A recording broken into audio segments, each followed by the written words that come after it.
Assalamualaikum warahmatullahi wabarakatuh. Siswa-siswi kelas 7 SMP Negeri 4 Kudus dimanapun berada, Bapak Ibu wali murid yang senantiasa ikut mendampingi putra-putrinya dalam belajar. Alhamdulillah, pada kesempatan hari ini kita diberi kesehatan oleh Allah Subhanahu wa Ta'ala dapat melanjutkan pembelajaran kembali pada mata pelajaran Pendidikan Agama Islam dan Budi Pekerti. Pada kesempatan kali ini kita akan melanjutkan pembahasan di bab 7 yang menerangkan tentang beriman terhadap malaikat. Sebagaimana dalam subjudul ingin meneladani ketaatan malaikat-malaikat Allah Subhanahu wa Ta'ala. Pertemuan kemarin kita telah membahas sifat-sifat para malaikat. Ada banyak sekali yang telah kita bahas mengenai sifat-sifat malaikat itu.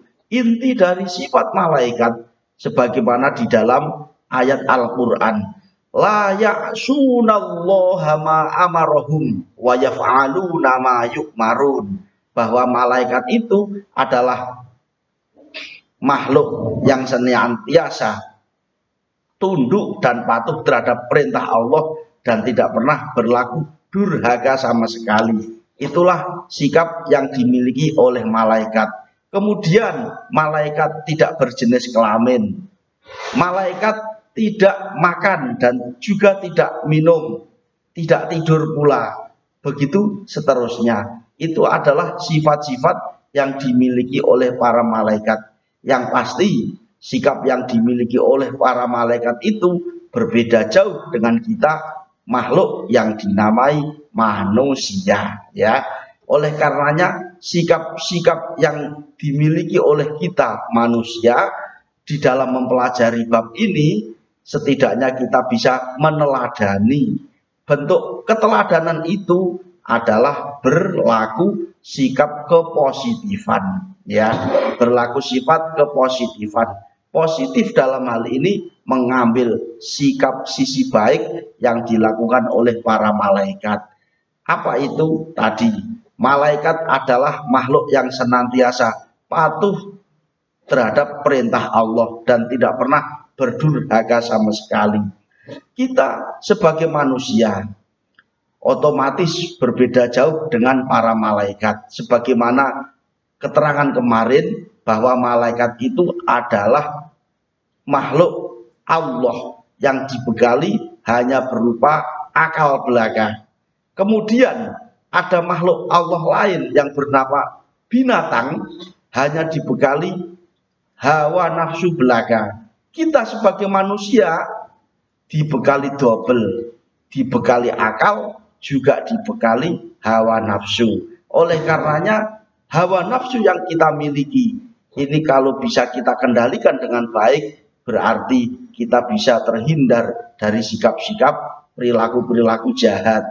Dan apabila kita bisa menggunakan akal ini dengan baik, maka akan berdaya guna lebih baik daripada para malaikat-malaikat Allah itu. Oleh karenanya di dalam hal ini kita mempelajari bab 7, meneladani sikap-sikap malaikat yang semacam itu mengarah pada sikap-sikap yang baik, sikap-sikap positif.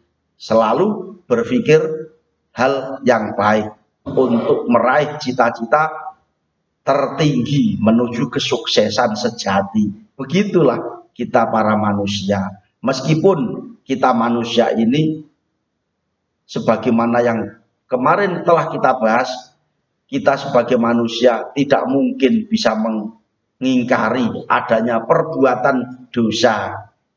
Berbeda jauh dengan malaikat, tidak pernah berdosa. Kita sebagai manusia jelas-jelas berdosa. Oleh karenanya dengan perilaku dosa yang kita perbuat semacam itu, ada media kita bertaubat. Media bertaubat salah satunya dengan membaca istighfar, memohon ampunan dari Allah Subhanahu wa Ta'ala. Itu salah satunya. Karena kita manusia, karena kita makhluk sebagai manusia, bukan malaikat apalagi hewan. Bukan, kita manusia, makhluk yang tengah-tengah. Nah, di dalam bab ini kita meneladani sikap-sikap kepositifan dari malaikat itu sendiri. Begitu ya. Nah, setelah kita memahami tentang sifat-sifat malaikat, kemudian pada hari ini kita akan membahas nama-nama malaikat. Nama-nama malaikat banyak sekali mestinya, tetapi yang wajib kita ketahui hanya ada 10. Sebagaimana di dalam buku paket. Mari buku paket tetap kita buka halaman 98 ya. Malaikat-malaikat Allah ada 10 jumlahnya yang wajib kita ketahui. Yang pertama, malaikat Jibril dengan bertugas menyampaikan wahyu dan risalah kepada para nabi. Nabi Muhammad Shallallahu Alaihi Wasallam. Sekilas kita mempelajari di bab 5 kemarin ketika Nabi Muhammad Shallallahu Alaihi Wasallam bertahanus ataupun menyendiri di Gua Hira selama beberapa hari. Nabi Muhammad selama menyendiri di Gua Hira itu akhirnya pada tanggal 17 Ramadan menerima wahyu dari Allah berupa Al-Quran melalui perantara malaikat Jibril. Itu merupakan wahyu Al-Quran. Ayat yang pertama adalah surat Al-Alaq ayat 1 sampai 5. Begitu kan kemarin. Kemudian ayat Al-Quran berturun-temurun sampai 23 tahun. Setiap kali malaikat Jibril menemui Nabi Muhammad, biasanya dengan urusan wahyu dari Allah berupa Al-Quran disampaikan kepada Nabi Muhammad, malaikat Jibril yang menyampaikannya. Begitu terus menerus. Itu malaikat Jibril bertugas menyampaikan wahyu dan risalah kepada para nabi. Yang kedua, malaikat Israfil. Malaikat Israfil itu adalah malaikat yang bertugas meniup sangkakala ataupun meniup trompet. Jangan dibayangkan trompet malaikat Israfil seperti trompet malam tahun baru. Jelas berbeda jauh. Malam tahun baru ketika trompet ditiup penuh dengan kegembiraan, penuh dengan euforia karena menyambut malam pergantian tahun. Tetapi trompet malaikat Israfil ketika ditiup yang pertama kali menandakan kehancuran makhluk alam jagat raya seisinya ini. Kemudian trompet ditiup yang kedua kali menandakan manusia dan segala makhluk hidup bangkit kembali menuju penghisapan di ladang mahsyar. Begitulah adanya tugas malaikat Israfil. Kemudian yang ketiga, malaikat Mikail yang bertugas membagi rizki dan mengatur hujan. Nah, seperti di musim kita kali ini seringkali terjadi hujan, ini merupakan bentuk tugas malaikat Mikail. Ya, juga membagi rezeki kepada seluruh makhluk alam jagat raya ini. Malaikat Mikail ya bertugas membagi rezeki, mengatur hujan. Kemudian yang keempat, malaikat Israel. Malaikat Israel bertugas mencabut nyawa para makhluk alam jagat raya seisinya. Ini yang bertugas adalah malaikat Israel. Jadi malaikat empat ini, Jibril, Mikail, Israfil, dan Israel adalah malaikat yang bertugas mengurusi makhluk alam jagat raya seisinya dan mengurusi urusan para makhluk-makhluk lainnya. Ini adalah malaikat empat, Jibril, Mikail, Israfil, Israel. Ya. Kemudian yang kelima, malaikat, sambil dibuka buku paketnya halaman 98. Kemudian yang kelima adalah malaikat mungkar dan juga malaikat nakir 5 dan 6. Ini dua bisa dijadikan satu paket. Malaikat mungkar dan nakir dengan tugas menanyai seseorang yang berada di alam barzah. Ada keterangan lain, malaikat mungkar dan nakir menanyai seseorang berada di alam barzah ini, menanyai 4 perkara. Kalaupun 4 perkara yang ditanyakan kepada seseorang telah lolos, maka selamatlah ia. Inti dari pertanyaan itu adalah yang dikehendaki oleh malaikat mungkar dan nakir ingin mengetahui apakah dari seseorang itu ada keimanannya atau tidak, ada pengakuan terhadap Allah sebagai Tuhan dan mengakui Nabi Muhammad sebagai utusan ataupun tidak, begitu. Kalaupun seseorang ditanya oleh malaikat mungkar dan nakir di alam barzah terdapat pengakuan Allah sebagai Tuhan, Nabi Muhammad sebagai utusan Allah, maka selamatlah ia. 4 perkara yang ditanyakan oleh malaikat mungkar dan nakir itu adalah yang pertama dari arah atas, yaitu dari arah kepala. Seseorang itu pernah sholat ataupun tidak. Lah begitu. Kalaupun seseorang diketahui pernah melakukan sholat, selamatlah ia. Kemudian dari arah bawah, yaitu dari arah kaki. Kaki ini pernah digunakan untuk melakukan sholat jamaah atau tidak. Jika pernah melakukan sholat jamaah, selamatlah ia dari arah kaki. Kemudian dari arah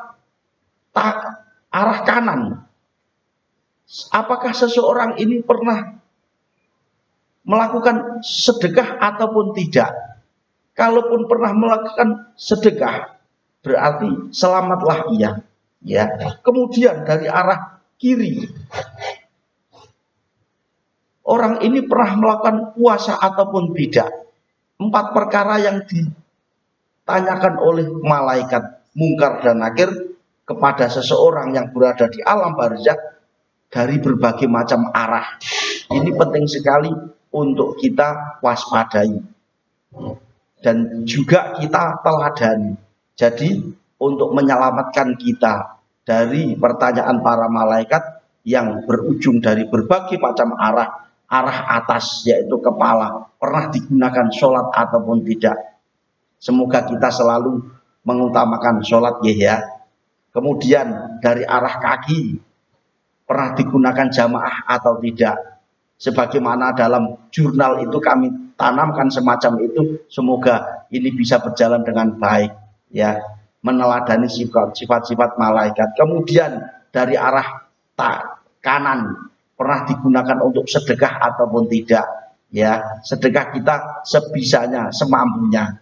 Kemudian dari arah kiri, pernah digunakan berpuasa ataupun tidak. Ini yang perlu kita teladani dan perlu kita waspadai. Sebisanya kita berlaku semacam itu ya. Ini untuk menghindari pertanyaan dari para malaikat mungkar dan nakir di alam barzah. Semoga 4 perkara ini selama kita diberi kesempatan hidup di dunia dapat melaksanakan dengan baik gitu. Itu malaikat mungkar dan nakir bertugas menanyai seseorang di alam barzah. Semoga kita diberi selamat dari pertanyaan malaikat mungkar dan nakir itu. Selamat akhirnya mendapatkan hadiah surga. Amin Allahumma amin. Kemudian malaikat yang ketujuh, malaikat raqib, juga malaikat atid. Nah, satu paket juga. Malaikat raqib adalah malaikat yang bertugas untuk mencatat perbuatan-perbuatan baik dari seorang hamba. Kemudian malaikat atid adalah malaikat yang bertugas mencatat amal perbuatan buruk dari seorang hamba. Jadi malaikat raqib dan atid ini malaikat satu paket. Kami ulang, malaikat raqib bertugas untuk mencatat amal perbuatan baik, kemudian malaikat atid bertugas untuk mencatat amal perbuatan buruk dari seorang hambanya. Nah begitu. Kemudian yang ke-9 adalah malaikat ridwan. Malaikat ridwan adalah malaikat yang bertugas menjaga surga. Nah, ya. Kemudian yang ke-10 malaikat malik yang bertugas untuk menjaga neraka. Nah, gitu. Jadi segala sesuatu yang berada di alam jagat raya seisinya ini, segalanya malaikat, terdapat malaikat yang menjaganya. Oleh karena bagaimanapun yang terjadi pada diri kita sebagai manusia, setidaknya bisa mempunyai sikap kewaspadaan. Apapun yang terlintas dari diri kita, ternyata ada yang mengawasi. Perbuatan baik, malaikat raqib. Perbuatan buruk akan diawasi malaikat atid. Segalanya terawasi di dalam diri kita. Makanya di dalam hal ini satu sikap yang harus kita waspadai dan kita perbuat sebagai perilaku yang beriman terhadap malaikat-malaikat Allah itu. Yang pertama tadi disebutkan iman terhadap malaikat Jibril yang bertugas untuk menyampaikan wahyu dan risalah. Kita sebagai orang yang beriman, iman terhadap malaikat, salah satunya adalah malaikat Jibril. Kita memohon kepada Allah, memohon hidayah. Hidayah itu adalah petunjuk agar senantiasa kita dapat bersyukur dan juga berbagi ilmu. Jadi kita semampunya lah, apapun yang kita terima dari Allah berupa ilmu ini, kita tularkan kepada seseorang yang berada di sekeliling kita. Semampunya kita berbuat baik terhadap orang lain, ini otomatis kita berbagi ilmu. Sebagaimana kita berbuat sebisanya. Contoh ya, kita bersama orang lain, terhadap orang tua saja. Kita bertemu dengan orang tua, salaman. Assalamualaikum Pak, assalamualaikum Bu. Kita salam, kemudian kita mencium tangannya. Ini berarti kita memberi contoh kepada orang lain. Meskipun kita tidak memberi pelajaran kepada orang lain berupa lesan, tetapi kita memberi contoh kepada orang lain, termasuk juga mendidik secara tingkah laku. Berarti kita, perbuatan kita ini supaya ditiru oleh orang lain. Ini berarti kita berbagi ilmu. Itu merupakan salah satu bentuk sikap beriman terhadap malaikat Jibril. Nah, begitu.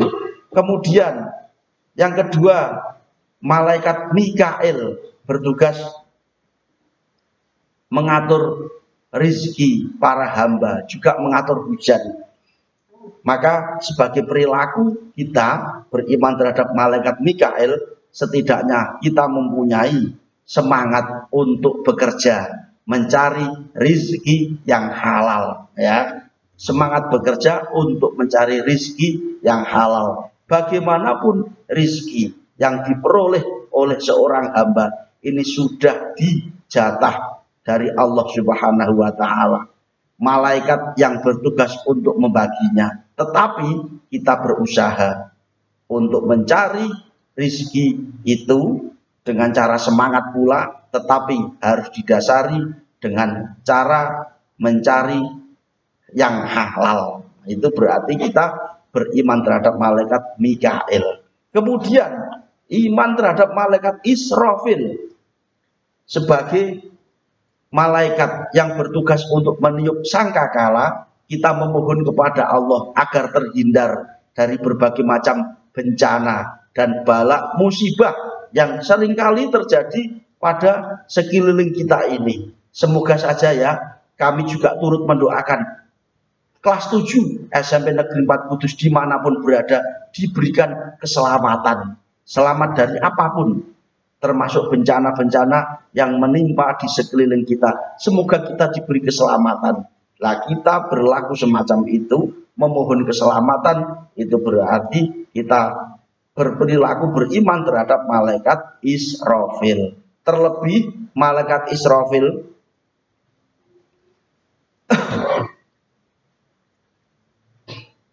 malaikat Israfil meniup sangkakala semacam itu. Nah, semoga apapun yang terjadi kita diberi keselamatan. Nah, begitu ya. Kemudian malaikat Israel bertugas untuk mencabut nyawa seseorang. Maka hanya ada satu yang diharapkan oleh seorang hamba yang beriman. Kapanpun nyawa diambil oleh Allah, yang ditugaskan oleh malaikat Israel, hanya satu harapannya, satu, yaitu kapanpun diambil, silahkan diambil, asalkan kita diambil dalam keadaan husnul khotimah. Ya, itu yang terpenting dari kita. Kapanpun nyawa ini diambil oleh Allah, harapan hanya satu, kita diambil membawa bekal iman terhadap Allah, diambil secara husnul khotimah. Amin Allahumma amin. Mari diamini. Kita diambil oleh Allah nyawa kita dalam keadaan husnul khotimah. Allahumma amin. Itu yang terpenting. Itu merupakan perilaku beriman kita terhadap malaikat Israel, pencabut nyawa. Kemudian iman terhadap malaikat Munkar dan Nakir. Ini semoga kita diberi, dilapangkan di dalam alam kubur. Kemudian diselamatkan dari siksa-siksa kubur, termasuk fitnah-fitnah kubur itu. Semoga kita diberi selamatan. Ini merupakan bentuk iman kita terhadap malaikat Munkar dan Nakir. Kemudian iman kita terhadap malaikat Raqib dan Atid. Raqib bertugas mencatat amal baik, Atid bertugas mencatat amal buruk. Iman kita terhadap malaikat Raqib dan Atid adalah kita memiliki niat yang baik dalam segala perbuatan. Ya, kita waspada. Apapun yang kita lakukan ada pengawasan. Kalau hanya pengawasan yang berada di sekeliling kita berupa CCTV, itu hanya sebuah usaha manusia, masih ada kelemahannya. Apapun yang terjadi, mungkin masih terdapat hal yang tidak terlihat. Tetapi malaikat Raqib dan Atid segalanya tahu. Oleh karenanya apapun yang terjadi, kita memohon kepada Allah agar diberi keselamatan. Kita berniat dan berlaku yang baik. Nah, begitu.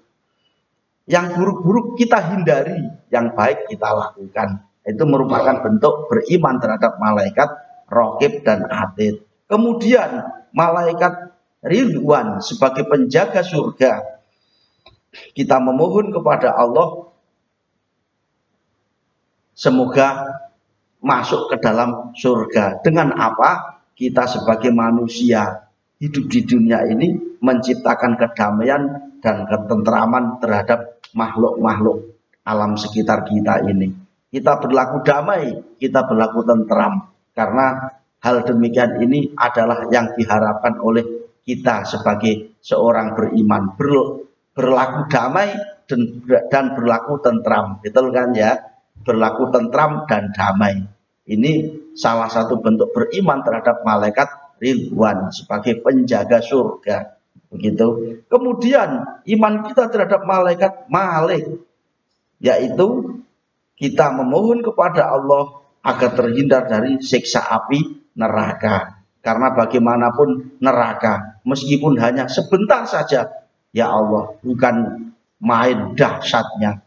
Meskipun demikian, malaikat Malik penjaga neraka tidak ada ampun untuk memberikan siksa kepada para hamba-hamba ini. Oleh karenanya kita sebagai manusia yang beriman di dalam mempelajari bab 7 meneladani iman terhadap malaikat ini, kita berusahalah berlaku yang baik, menghindari perbuatan-perbuatan yang buruk, karena setiap sesuatu yang terlintas oleh diri kita selalu ada yang mengawasi, selalu ada yang mengintai. Bukan hanya CCTV, tetapi para malaikat-malaikat Allah itu. Sehingga dengan kita merasa diawasi semacam itu, diri kita ini akan terarah. Kita bisa mengoptimalkan diri, pemberian Allah berupa akal untuk berpikir secara baik. Pemberian Allah yang berupa hawa nafsu bisa kita kendalikan. Karena kita sebagai manusia mengetahui jejak-jejak yang harus kita lakukan. Kita ini manusia, diberi Allah akal, juga diberi Allah nafsu. Jikalau kita berbuat yang baik maka akan berlaku seperti malaikat. Tetapi kalau kita berlaku buruk, tidak bisa mengendalikan hawa nafsu yang kita miliki, justru kita lebih hina daripada hewan-hewan itu. Itu yang kita waspadai dan perlu kita teladani sikap malaikat. Jadi inti dari sikap kita meneladani malaikat-malaikat Allah itu adalah meneladani sikap baik yang dimiliki oleh para malaikat untuk menjadikan kita meraih kesuksesan sejati, baik di dunia ini, terlebih sukses berada di akhirat. Terlebih tadi kita diambil oleh Allah nyawa kita dalam keadaan husnul khotimah, itu menjamin surga. Amin Allahumma amin. Terima kasih perhatiannya kelas 7 sekalian di dalam menyampaikan materi ini. Semoga ada barokah dan manfaatnya. Kurang lebihnya terima kasih. Wassalamualaikum warahmatullahi wabarakatuh.